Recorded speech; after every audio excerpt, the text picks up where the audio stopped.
Hello बच्चों, क्या हाल चाल, कैसे हैं आप लोग? अच्छे हैं तो अच्छे रहिए, स्वस्थ रहिए, पढ़ते रहिए। आइए स्टार्ट करते हैं। आज का हमारा सब्जेक्ट है element of banking and insurance.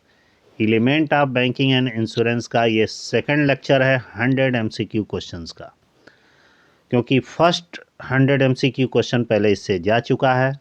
और जो बच्चे पहला लेक्चर नहीं देखे हैं बैंकिंग का, तो उसको इस वीडियो के डिस्क्रिप्शन बॉक्स में लिंक दिया हुआ है, वहाँ से भी देख सकते हैं। अब जल्दी से तैयार हो जाइए, क्योंकि एग्ज़ाम अब होने वाले हैं। लगभग डेट अनाउंसमेंट हो चुका है कि कब से एग्ज़ाम होगा, तो उसमें कुछ एमसीक्यू क्वेश्चंस भी आएंगे और उसको अच्छी तरीके से तैयारी कर लीजिए। ये एमसीक्यू क्वेश्चंस बीकॉम के अलावा और भी बहुत जगह इसका इम्पोर्टेंट है, जैसे कंपटीशन वगैरह के लिए दे रहे हैं तो वहाँ भी यूजफुल है, और एमकॉम या अदर कोई कोर्स भी कर रहे हैं तो वहाँ भी एमसीक्यू है। तो ये स्टार्ट करते हैं, लेकिन उससे पहले चाहेंगे कि जो भी हमारा वीडियो देख रहे हैं तो अपने फ्रेंडों में इस लेक्चर को ज़रूर शेयर करें, क्योंकि आप और आपके फ्रेंड्स सभी पास हो। ठीक है, तो ये स्टार्ट करते हैं। पहला एमसीक्यू क्वेश्चन ध्यान दीजिएगा। फर्स्ट एमसीक्यू क्वेश्चन हमारा दे रहा है कि 2 अक्टूबर 1975 को कितने क्षेत्रीय ग्रामीण बैंक की स्थापना हुई? ध्यान दीजिएगा, 2 अक्टूबर 1975 को क्षेत्रीय ग्रामीण बैंक की स्थापना की गई। ये डेट तो याद रखिएगा यहाँ से भी, क्योंकि एमसीक्यू इस क्वेश्चन में भी क्वेश्चन बन सकते हैं। अब क्वेश्चन में यह है कि कितने क्षेत्रीय ग्रामीण बैंक की स्थापना हुई, तो उस समय 5 क्षेत्रीय ग्रामीण बैंक स्थापित किए गए थे। अगला हमारा दूसरा क्वेश्चन है, क्षेत्रीय ग्रामीण बैंक के संचालक मंडल में कुल कितने सदस्य होते हैं? जो हमारे क्षेत्रीय ग्रामीण बैंक है, ठीक ना, तो उसके संचालक मंडल में कितने सदस्य होते हैं? एक चीज़ और मैं बताना चाहूँगा कि जितने भी क्षेत्रीय ग्रामीण बैंक थे, ग्रामीण बैंक, जैसे मान लीजिए कि यूपी के है तो उत्तर प्रदेश ग्रामीण बैंक का अलग नाम रखा गया है, जैसे बड़ौदा बैंक के नाम से, ऐसे ऐसे बड़ौदा यूपी बैंक के नाम से, ऐसे ऐसे हर स्टेटों में अलग अलग नामों से रखा गया। तो खैर ये ध्यान रखिएगा, क्षेत्रीय ग्रामीण बैंक का जहाँ भी नाम आएगा तो समझिएगा कि बड़ौदा यूपी बैंक है, ठीक ना। और अलग अलग स्टेट का अलग अलग नाम होगा।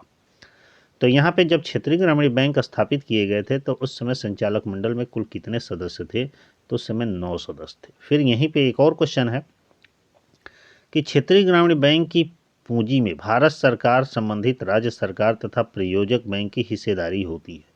प्रयोजक बैंक की कितनी हिस्सेदारी होती है भाई, के बीच अनुपात कितना होता है? ध्यान दीजिएगा, इसका ऑप्शन है आपका बी, क्योंकि इसमें हिस्सेदारी सेंट्रल गवर्नमेंट की 50%, स्टेट गवर्नमेंट की 15% और प्रयोजक बैंकों का 35%, ठीक ना। अगला क्वेश्चन है कि जुलाई 1982 में क्षेत्रीय बैंकों का क्षेत्रीय ग्रामीण बैंकों का नियंत्रण किसके द्वारा होता है? तो क्षेत्रीय ग्रामीण बैंकों का नियंत्रण सीधा से जानिए कि नाबार्ड के द्वारा होता है। इसी से रिलेटेड एक और क्वेश्चन है, किसान क्रेडिट कार्ड किसके द्वारा निर्मित किया जाता है? वैसे किसान क्रेडिट कार्ड तो सभी बैंकों के द्वारा निर्मित किया जाता है। ऑप्शन भी दे रहा है क्षेत्रीय ग्रामीण वाणिज्यिक बैंक, सहकारी बैंक और इनमें से सभी, लेकिन ऑप्शन में सभी के द्वारा होता है, लेकिन यहाँ पे जो किसान क्रेडिट कार्ड है वह इनमें से कोई ऑप्शन नहीं होगा, क्योंकि जो किसान क्रेडिट कार्ड है, नाबार्ड का नाम सुने होंगे, उसके द्वारा जो अथोराइज बैंक होता है, जैसे कि ग्रामीण बैंक है, वैसे है तो इनमें से सब होगा, लेकिन क्वेश्चन के अकॉर्डिंग इसमें से किसके द्वारा निर्मित किया जाता है, तो इनमें से कोई नहीं ऑप्शन होगा, ठीक ना।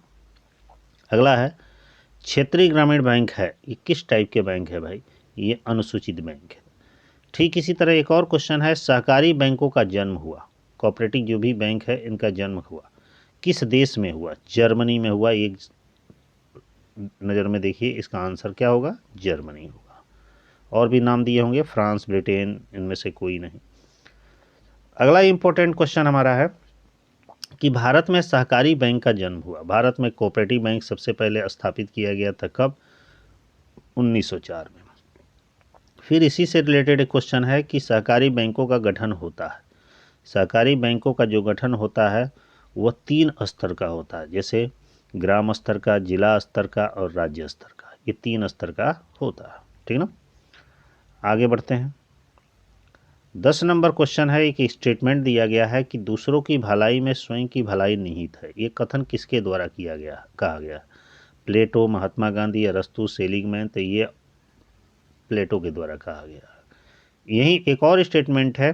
स्टेटमेंट क्या है? सिद्धांत है कि एक सबके लिए और सब एक के लिए। ये नारा है, किसके लिए दिया गया? राष्ट्र प्रेम के, सहकारिता का, बैंक, रिजर्व बैंक का, भूमि विकास बैंक का। तो ये सहकारिता के लिए कहा गया।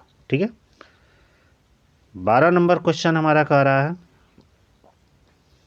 कि ग्रामीण साख, ध्यान दीजिएगा, ग्रामीण साख व्यवस्था में किसका महत्वपूर्ण स्थान है? ग्रामीण साख व्यवस्था में किसका स्थान है? रिजर्व बैंक, सरकार, वाणिज्यिक बैंक, व्यापारिक बैंक, सहकारी बैंक। तो ग्रामीण साख व्यवस्था में आपको बता दें, सहकारी बैंक की सबसे ज़्यादा भूमिका होती है।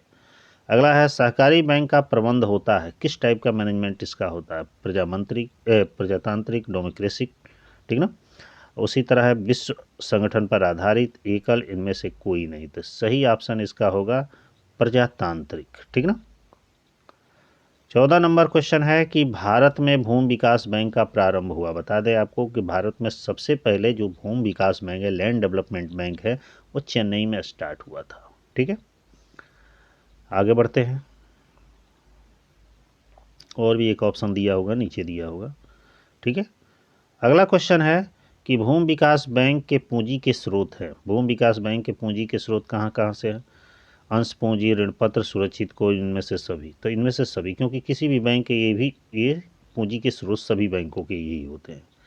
अगला है, केंद्रीय सहकारी बैंक होता है, सेंट्रल कोऑपरेटिव बैंक, किस लेवल का होता है? ध्यान दीजिएगा, जिला लेवल में, राज्य में, देश में, इनमें से कोई नहीं। तो सही ऑप्शन इसका है जिला स्तर। केंद्रीय सहकारी बैंक को जिला स्तरीय कोऑपरेटिव बैंक भी कहा जाता है। अब केंद्रीय नाम दिया है तो इसका मतलब ये नहीं होगा कि क्या ना इस पूरे सेंट्रल लेवल पे, ऐसा नहीं है। अगला है, नाबार्ड की ओर से पुनर्वित्त दिया जाता है। नाबार्ड जो बैंक है उसकी ओर से पुनर्वित्त दिया जाता है, किस तरह से? अल्पकालीन, मध्यकालीन, दीर्घकालीन, इनमें से सभी। तो सही ऑप्शन है इनमें से सभी। अगला है, नाबार्ड के संचालक मंडल में कुल सदस्य होते हैं। नाबार्ड जो बैंक है उसके संचालक मंडल में कुल कितने सदस्य होते हैं भाई? 7, 15, 10, 20। तो सही ऑप्शन है 10। नाबार्ड के संचालक मंडल में कुल 10 सदस्य होते हैं। अगला है, 19 नंबर क्वेश्चन दे रहा है कि किस साख पत्र में शर्त रहित आदेश होता है? वो कौन सा साख पत्र है जिसमें शर्त रहित आदेश होता है? तो आपको बता दें कि सही इसमें ऑप्शन आपका होगा विनिमय विपत्र। ठीक ना। और 20 नंबर कह रहा है कि चेक के बाईं ओर ऊपर कोने में 2 तिरछी रेखाएं, माने जो समानांतर रेखाएं खींच देने से वह चेक कहलाता है। ध्यान दीजिए, जब चेक के मुख्य पृष्ठ पर बाएं तरफ 2 तिरछी समानांतर रेखाएं खींची जाती है तो उसे रेखांकित चेक कहा जाता है। तो ऑप्शन सी सही था। एक और इस यहीं पे क्वेश्चन है कि ऋण जमा की संतान है। ऋण जमा की संतान है और जमा ऋण की संतान है। ये स्टेटमेंट किसके द्वारा कहा गया था? तब प्रोफेसर किन्स महोदय के द्वारा कहा गया था। 22 नंबर क्वेश्चन में कह रहा है कि इनमें से किस साख पत्र को भारतीय भाषा में लिखा जाए? वो कौन सा साख पत्र है, क्रेडिट लेटर है, जिसको भारतीय भाषा में लिखा जाता है? तो आप जानते होंगे कि हुंडी। ये तीनों तो अलग चीज़ है, क्योंकि हुंडी जो है धन हस्तांतरण का एक माध्यम है, जरिया है, जो समस्त भारतीय भाषाओं में लिखा जाता है। 23 नंबर क्वेश्चन कह रहा है कि इनमें से किस साख पत्र को ऋणी द्वारा लिखा जाता है? वो कौन सा साख पत्र है जो ऋणी के द्वारा लिखा जाता है? तो प्रतिज्ञा पत्र है, जो हमेशा ऋणी द्वारा लिखा जाता है। 24 नंबर क्वेश्चन में कह रहा है, थोड़ा सा और इधर करते हैं, या छोटा थोड़ा सा कर लेते हैं जो कि पूरे क्वेश्चंस दिखेंगे कि इनमें से कौन सा चेक का प्रकार है? ध्यान दीजिएगा, वाहक चेक, आदेशिक चेक, रेखांकित चेक, उपयुक्त सभी। तो सही ऑप्शन डी होगा, उपयुक्त सभी। तीनों ही चेक के प्रकार है। फिर यहीं पे एक और क्वेश्चन है कि भारतीय विनिमय साध्य पत्र अधिनियम की किस धारा में विनिमय विपत्र को परिभाषित किया? विनिमय विपत्र को किस धारा में भाई परिभाषित किया गया है? तो धारा 5 के अंतर्गत। एक और क्वेश्चन है यहीं पे, देख लीजिए कि बैंकिंग कंपनी एक्ट लागू हुआ। बैंकिंग कंपनी एक्ट मार्च 1949 में लागू हुआ। ये सब क्वेश्चन एग्जैक्ट याद रखे रहिएगा। इसी पे रिलेटेड एक और क्वेश्चन है कि बैंकिंग कंपनी अधिनियम 1949 का नाम बदलकर बैंकिंग नियमन अधिनियम 1949 किया गया। ये कब किया गया था? तो ये ध्यान दीजिएगा, ये मार्च 1966 में। पहले इसका नाम बैंकिंग कंपनी अधिनियम था, उसके बाद बैंकिंग नियमन अधिनियम 1949 हो गया। ठीक है। फिर क्वेश्चन हमारा है कि भारत में प्रथम बैंकिंग एक्ट पारित हुआ। भारत में सबसे पहले बैंकिंग एक्ट कब पारित हुआ? भाई देश आज़ाद हुआ 1947 में। उसके बाद जो भी काम किया गया भारत के संदर्भ में किया गया तो 1949 में पारित हुआ। अगला है कि बैंकिंग कंपनी अधिनियम 1949 की किस धारा के अनुसार बैंकिंग व्यवसाय करने वाली कंपनी को, ध्यान दीजिएगा, बैंकिंग व्यवसाय करने वाली कंपनी को बैंक या बैंकिंग कंपनी शब्द अपने नाम के साथ लगाना अनिवार्य कर दिया। कहने का मतलब है कि बैंकिंग कंपनी अधिनियम 1949 की किस धारा के अंतर्गत बैंकिंग व्यवसाय करने वाली बैंकिंग या बैंकिंग कंपनी शब्द अपने नाम के साथ लगाना अनिवार्य है? तो वह है धारा 7 के अंतर्गत। अगला क्वेश्चन है कि अधिनियम की धारा 12 के अनुसार किसी भी बैंक की प्रार्थित पूंजी उसकी अधिकृत पूंजी का होना चाहिए। उसकी प्रार्थित पूंजी अधिकृत पूंजी का कितना % होना चाहिए भाई? तो बताइए, न्यूनतम 50% होनी चाहिए। 31 नंबर क्वेश्चन में कह रहा है कि अधिनियम की धारा 12 के अनुसार बैंक की चुकता पूंजी होनी चाहिए उसकी प्रार्थित पूंजी का, अर्थात बैंक की जो पेड अप कैपिटल है उसकी सब्सक्राइब कैपिटल का कितना % होना चाहिए? तो बता दें उसका 50%। फिर यहीं पे है कि कोई भी बैंक अपने अंशों को बिक्री पर अधिकतम कमीशन, दलाली या छूट दे सकता है। अंशों के चुकता पूंजी के मूल्य का कितना %? तो आपको बता दें इसको 2.5% तक वो छूट दे सकता है। 33 नंबर क्वेश्चन में बढ़ते हैं। 33 नंबर क्वेश्चन में कह रहा है कि विश्व बैंक ने अपना कार्य प्रारंभ किया। ध्यान दीजिएगा, जो विश्व बैंक है, वर्ल्ड बैंक, इसकी तो स्थापना 1945 में ही हुई थी। ठीक है ना। 44 में ब्रेटन वुड्स सम्मेलन उसमें हुआ, उसके बाद 45 में स्थापित। लेकिन प्रश्न पूछ रहा है कार्य आरंभ किया तो 1946 में। IFC की स्थापना कब हुई? IFC एक बैंक है, इसकी स्थापना कब की गई थी? ये 1956 में की गई थी। ठीक इसी तरह एक और क्वेश्चन है, इधर देख लेना है। IDA, क्वेश्चन है कि IDA की स्थापना हुई। IDA भी एक बैंक है, इंटरनेशनल डेवलपमेंट, ठीक ना। ये आपका IDA की स्थापना 1935 इसका हुई थी 1960 में। ठीक, आगे बढ़ते हैं। यहाँ क्वेश्चन एक है, MIGA मीगा की स्थापना कब हुई थी? मीगा की स्थापना 1988 में हुई थी। उदार ऋण खिड़की किसे कहा जाता है? मैंने विश्व बैंक की उदार ऋण खिड़की किसको कहा जाता है? तो ध्यान दीजिएगा, इसको IDA को कहा जाता है। ठीक ना। आगे बढ़ते हैं। मुद्रास्फीति को रोकने का राजकोषीय उपाय है। मुद्रास्फीति को रोकने का राजकोषीय उपाय क्या है? साख नियंत्रण, राशनिंग, मुद्रा की मांग को नियंत्रित करना, करों में वृद्धि करना। यहीं पे एक और क्वेश्चन है कि ATM का पूरा नाम है। ध्यान दीजिएगा, ATM का पूरा नाम है all time money, automatic teller machine, automatic token money, automatic total money. तो सही ऑप्शन है ऑटोमेटिक टेलर मशीन। आगे बढ़ते हैं। पिन का पूरा नाम है, जो हम देखते होंगे मोबाइल में अक्सर जो पिन डालते हैं उसका पूरा नाम क्या है? तो पिन का आपका पूरा नाम है पर्सनल आइडेंटिफिकेशन नंबर। ये एग्जैक्ट होना चाहिए, तो जनरल यूज में आती हैं। पिन में कितनी संख्याएं होती है? जो हम पिन डालते हैं कितनी संख्या होती है? 4। देखते होंगे ATM में अगर यूज करते हैं तो 4 ही ना होता है। अगला है IFC कोड, जो बैंकों में होता है, पैसा भेजा जाता है तो IFC कोड यूज होता है। कितने डिजिट का होता है? तो 11 डिजिट का होता है। यहीं पे एक और क्वेश्चन है कि निम्नलिखित में से कौन सा क्रेडिट कार्ड का एक प्रकार है। क्रेडिट कार्ड का प्रकार, स्वर्ण क्रेडिट कार्ड, और देखते हैं कौन कौन है।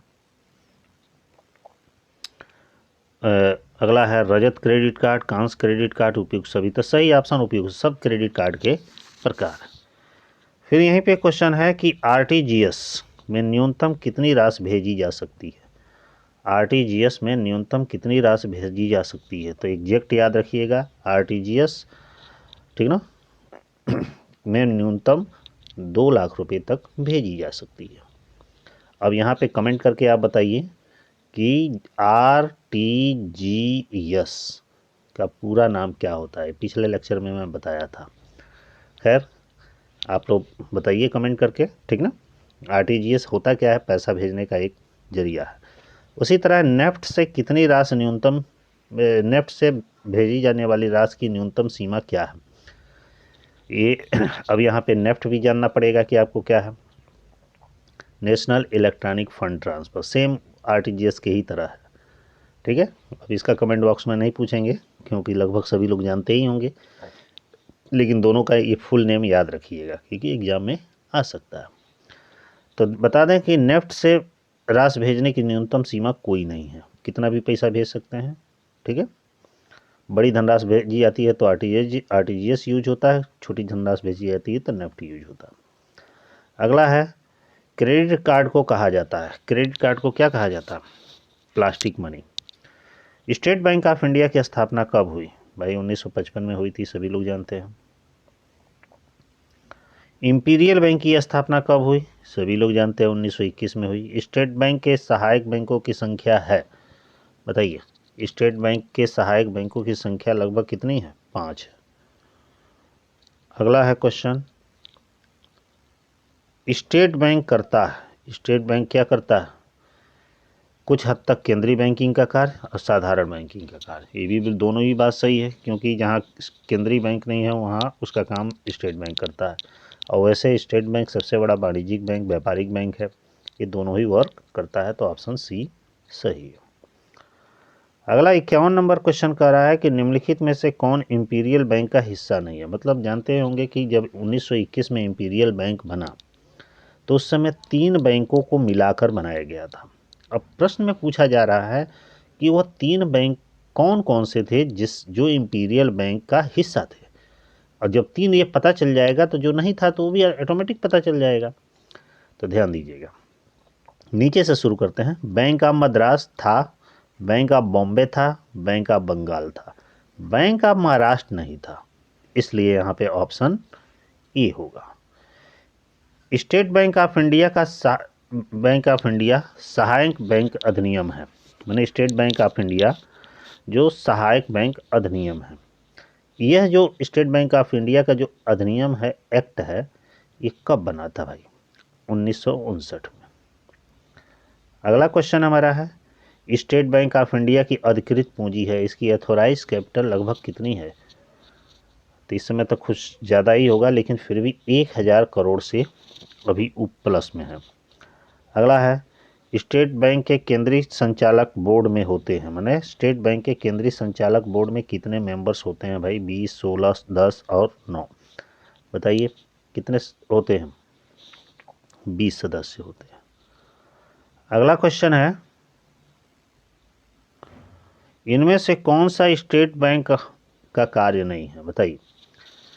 निक्षेप जारी करना, समाज कल्याण कार्य करना, आवास वित्त प्रदान करना, नोट जारी करना स्टेट बैंक का कार्य नहीं है, क्योंकि यह नोट जारी जो करना है वो किसका काम है, आरबीआई का, ठीक है। इसमें से अलाभकारी विनियोग है, कौन इसमें से अलाभकारी विनियोग है, नगद कोष जो होता है अलाभकारी विनियोग होता है। ट्रेजरी बिल, बिलों को भुनाना, याचना, ये लाभकारी विनियोग नहीं है। अगला है, निम्न में से कौन सा विनियोग सिद्धांत है, निम्न में से कौन सा विनियोग सिद्धांत है, बताइए। इसमें से सुरक्षा, लाभदायकता, जोखिम की विविधता, उपयुक्त सभी, तो उपयुक्त सभी होगा। आगे बढ़ते हैं, बैंक का कौन सा साधन सबसे अधिक तरल है, बैंक का कौन सा साधन सबसे अधिक तरल है, लिक्विड है, नगद कोष है, मांग एवं अल्प सूचना ऋण है, नवरत्न कंपनियों के अंशों का विनियोग है, ऋण व अग्रिम। सबसे तरल जो है नगद कोष है, कैश फंड है। अगला है कि नगद कोष की मात्रा का निर्धारण के घटक तत्व हैं, माने नगद कोष की मात्रा के निर्धारण के कौन कौन से घटक या तत्व हैं। निवेश की प्रकृति, लोगों में बैंकिंग की आदत, खातों का स्वभाव, उपयुक्त सभी। तो सही ऑप्शन है उपयुक्त सभी। अगला क्वेश्चन है बैंक के भवन हैं। बैंक के भवन क्या होते हैं? जो मृत स्टॉक होता है, लिव स्टॉक होता है, यही बैंक के भवन होते हैं, ठीक ना। बैंक में खोला जा सकता है कौन कौन सा खाता भाई? स्थायी, बचत, चालू, उपयुक्त सभी। तो सब खाते खोले जा सकते हैं। अगला है कौन सा खाता व्यापारियों द्वारा खोला जाता है? तो सबको मालूम है, चालू खाता। इनमें से कौन सी ऋण देने की पद्धति है? आदि विकास, नगद साथ, ऋण व अग्रिम, उपयुक्त सभी। तो सभी ऑप्शन इसमें से सही है। अगला क्वेश्चन है कि किस खाते के प्रयोग से कार्ड धारक बैंक का ऋणी हो जाता है? ध्यान दीजिएगा, किस खाते के प्रयोग से जो कार्ड धारक होता है वो बैंक का कर्जदार हो जाता है? वो क्रेडिट कार्ड है, क्योंकि क्रेडिट कार्ड में सुविधा रहती है कि पैसा हो या न हो निकाल सकते हैं। अगला है ग्राहकों के बीमा प्रीमियम का भुगतान करना बैंक का किस प्रकार का कार्य है? जब बैंक ग्राहकों के बीमा प्रीमियम का भुगतान करता है तो कौन सा कार्य है भाई? वो एजेंसी संबंधी कार्य। अगला है बैंकों की भूमिका होती है पूंजी निर्माण में, पूंजी की गतिशीलता में, विदेशी मुद्रा की व्यवस्था करने में, सब होती है। 67 नंबर क्वेश्चन में कह रहा है कि भारत में कौन सी बैंकिंग प्रणाली अधिक लोकप्रिय है? तो भाई शाखा बैंकिंग प्रणाली भारत में सबसे ज़्यादा लोकप्रिय है। इकाई बैंकिंग तो अमेरिका में चलता है। फिर यहीं पे क्वेश्चन है मिश्रित बैंकिंग कहते हैं, बताइए मिश्रित बैंकिंग किसको कहा जाता है? जब सभी बैंक आपस में मिल जाए, गलत। जब बैंक की सभी शाखाएं आपस में मिल जाए, ये भी गलत। जब वाणिज्यिक बैंक अल्पकालीन ऋण देने के साथ साथ दीर्घकालीन ऋण दे, बिल्कुल सही। जब वाणिज्यिक बैंक बचत खाता तथा स्थायी खाता दोनों के माध्यम से जमा पाए, वो तो करता ही है। ये ऑप्शन सी सही है। अगला 69 नंबर, इकाई बैंकिंग प्रणाली सबसे अधिक प्रचलन में है, अभी मैं बताया अमेरिका में है।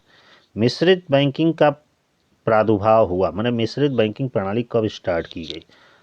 ये प्रथम विश्व युद्ध के पहले, प्रथम विश्व युद्ध के बाद, दूसरे विश्व युद्ध के बाद, उपयुक्त में से कोई नहीं। प्रथम विश्व युद्ध के बाद शुरू किया गया था, ऑप्शन बी सही है। अगला है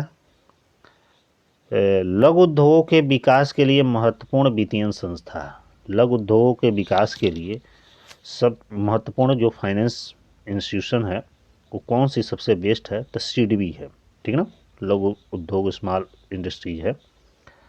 अगला है यूटीआई की स्थापना हुई, भारतीय यूनिट ट्रस्ट ऑफ इंडिया की स्थापना 1964 में की गई थी। अगला क्वेश्चन है बीमा विनियामक विकास प्राधिकरण, IRDA, नाम सुने होंगे। इसका गठन कब किया गया था? इसका गठन एग्जैक्ट याद रखिएगा 19 अप्रैल 2000 को। नेशनल इंश्योरेंस कंपनी लिमिटेड का मुख्यालय कहाँ है? भाई मुंबई में है। अगला है कि इस राज्य में राज्य वित्त निगम की स्थापना कंपनी अधिनियम के अनुसार हुई। राज्य वित्त निगम की स्थापना कंपनी अधिनियम के अनुसार हुई, कब हुई भाई? कहाँ पे हुई? आंध्र प्रदेश, मध्य प्रदेश, कर्नाटक, तमिलनाडु। तो आपसे बता दें तमिलनाडु में हुई। बैंकों को अपने शुद्ध लाभ का कितना प्रतिशत वैधानिक संचय में हस्तांतरित करना पड़ता है? जो भी बैंक है अपने नेट प्रॉफिट का कितना परसेंट स्टेशनरी रिजर्व फंड में अपना जमा करते हैं? तो 76 नंबर का ये है, बी ऑप्शन सही होगा, 20%। अगला है लाभन खाते का जमा शेष दिखाता है। लाभन खाते का जो जमा शेष है वो क्या दिखाता है? संचय व आधिक्य शीर्षक, ठीक है। बैंक चिट्ठा में अग्रिम को लिखा जाता है। जो बैंक चिट्ठा में जो एडवांस है इसको किस साइड में भाई लिखा जाता है? तो एडवांस को आपको संपत्ति पक्ष में लिखा जाता है। अगला क्वेश्चन है संग्रह के लिए बिलों को चिट्ठे में लिखा जाता है। संग्रह के लिए बिलों को चिट्ठे में लिखा जाता है। तो संग्रह के लिए बिलों को चिट्ठे में लिखा जाता है, चिट्ठे के नीचे नोट में। जो संग्रह के लिए जो बिल होते हैं वो संभाव्य दायित्व होते हैं। अगला होता है संभाव्य दायित्व लिखे जाते हैं। कॉन्टीजेंसी जो लायबिलिटीज होता है किस अनुसूची में लिखे जाते हैं? अनुसूची 12 में। केंद्रीय बैंक है बैंकों का बैंक, क्योंकि व्यापारिक बैंक है नहीं, औद्योगिक बैंक है नहीं, विदेशी बैंक है नहीं, विदेशी बैंक बैंकों का बैंक है। अगला है केंद्रीय बैंक की जननी के रूप में जाना जाता है। बताइए, केंद्रीय बैंक मतलब रिजर्व बैंक। केंद्रीय बैंक की यहाँ जननी का मतलब हो गया कि विश्व में केंद्रीय बैंकों का आरंभ किस देश से माना जाता है और कौन सा बैंक स्थापित किया गया जिसके थ्रू सारे देशों में केंद्रीय बैंक स्थापित किया गया या उसकी आवश्यकता महसूस की गई। तो 82 नंबर में क्वेश्चन है, बैंक ऑफ इंग्लैंड जब स्थापित किया गया तो दुनिया का पहला ऐसा बैंक था जो उसे बैंक ऑफ इंग्लैंड को केंद्रीय बैंक वहाँ के लिए बनाया गया था। उसके देखा देखी सारे देशों ने एक केंद्रीय बैंक स्थापित किया ताकि नोट निगमन का एकाधिकार मिल सके। किस देश में 12 केंद्रीय बैंकों का संघ है? वो कौन सा देश है जिसमें 12 केंद्रीय बैंकों का संघ है? वो है अमेरिका। अगला है 84 नंबर क्वेश्चन, भारत के इन शहरों में कहाँ टकसालें नहीं हैं? मैंने पूछ रहा है कि 4 शहर का नाम दिया है कि कहाँ पे टकसाल नहीं है। मुंबई, कोलकाता, हैदराबाद, चेन्नई। तो चेन्नई में टकसाल नहीं है, बाकी तीनों जगह ऊपर है। किसी देश का केंद्रीय बैंक उस देश के अन्य बैंकों के लिए होता है। माने किसी भी देश का जो केंद्रीय बैंक होता है उस देश के जितने भी और भी बैंक है उसके लिए वो क्या होता है? मित्र होता है, दार्शनिक होता है, पथ प्रदर्शक होता है, सब होता है। तो सब होता है। अगला क्वेश्चन है कि भारत में मौद्रिक नीति घोषित करता है। भाई मौद्रिक नीति कौन घोषित करेगा? रिजर्व बैंक ऑफ इंडिया घोषित करेगा। ऑप्शन बी सही था। 87 है, निम्नलिखित में से कौन सा मौद्रिक नीति का उद्देश्य है? मौद्रिक नीति का क्या उद्देश्य है बताइए? पूर्ण रोजगार, कीमतों में स्थिरता, मुद्रा की तटस्थता, उपयुक्त सभी। तो उपयुक्त सभी सही है। अगला है मौद्रिक नीति के उपकरण हैं। मौद्रिक नीति के क्या उपकरण हैं? परिणात्मक साख नियंत्रण, चयनात्मक साख नियंत्रण, उपयुक्त दोनों, कोई नहीं। तो मौद्रिक नीति के उपकरण जो हैं वो आपका है परिणात्मक साख नियंत्रण। ठीक है, ऑप्शन ए सही है। अगला है मौद्रिक नीति के उद्देश्य नहीं है। कौन सा उद्देश्य नहीं है? आर्थिक विकास, मूल्यों की स्थिरता, विनिमय दर स्थिरता, विदेशी ऋण। तो सही ऑप्शन है विदेशी ऋण मौद्रिक नीति का उद्देश्य नहीं है। नवप्रवर्तन, इनोवेशन से उत्पादन लागत क्या होती है? कम होते हैं, अधिक होते हैं, परिवर्तित रहते हैं, उतार चढ़ाव होते हैं। तो बता दें कम होते हैं। अगला है अंतर्राष्ट्रीय मुद्रा कोष की स्थापना कब हुई? अंतर्राष्ट्रीय मुद्रा कोष की स्थापना 1945 में हुई थी।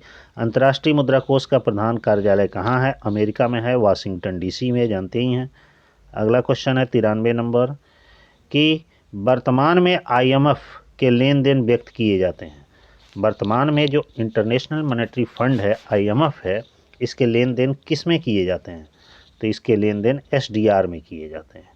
अगला है कि जुलाई 1944 में ब्रेटन वुड्स सम्मेलन में कितने देशों ने भाग लिया?